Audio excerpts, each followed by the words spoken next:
ഈ വഖഫ് ഭേദഗതി ബില്ലെന്ന് വിലയിരുത്തപ്പെടുന്നുണ്ട്.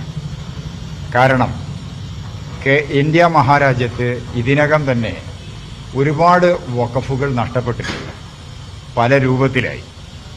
ബാക്കി വരുന്ന വഖഫ് ഭൂമി കൂടി തട്ടിയെടുക്കാനുള്ള കുൽസിത നീക്കമാണ് ഈ ബില്ലിൻ്റെ പിന്നിൽ നിന്ന് കൃത്യമായി മനസ്സിലാകുന്നു.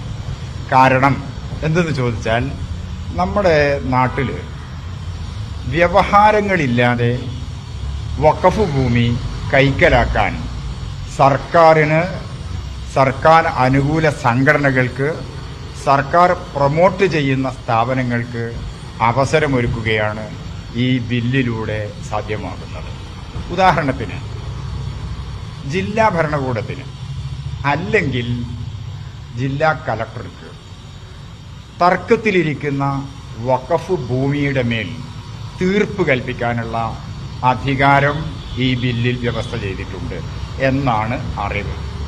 അതോടൊപ്പം തന്നെ വഖഫ് എന്ന് പറഞ്ഞാൽ തന്നെ അതൊരു മുസ്ലിം സംവിധാനമാണെന്ന് എല്ലാവർക്കും അറിയാം.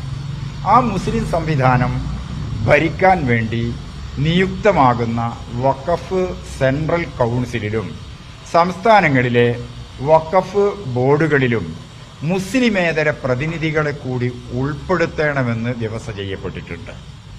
വഖഫ് ഭരിക്കുന്ന സ്ഥാപനത്തിൻ്റെ വഖഫ് ബോർഡിൻ്റെ CEO അമുസ്ലിം ആകാമെന്നോ ആയിരിക്കണമെന്നോ അതും പറയുന്നുണ്ട്.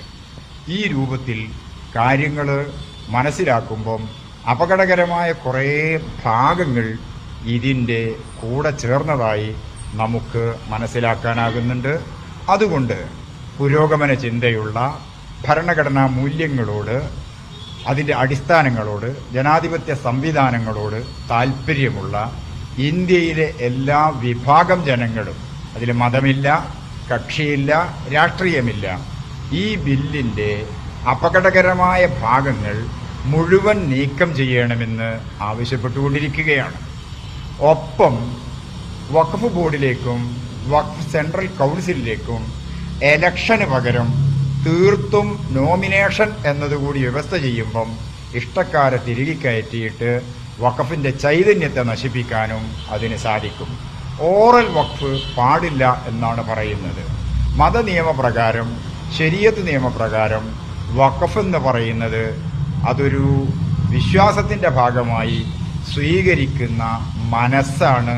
അതിനെ നിയ്യത്തെന്ന് നമ്മൾ അറബിയിൽ പറയും, നിശ്ചയമെന്ന് മലയാളത്തിലും വിളിക്കാമെന്ന് തോന്നുന്നു.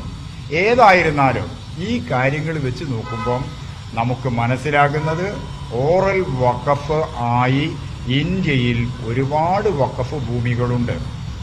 രേഖകളില്ലാത്ത ബൈ യൂസറായ ധാരാളം വഖഫ് സ്ഥാപനങ്ങളുമുണ്ട്.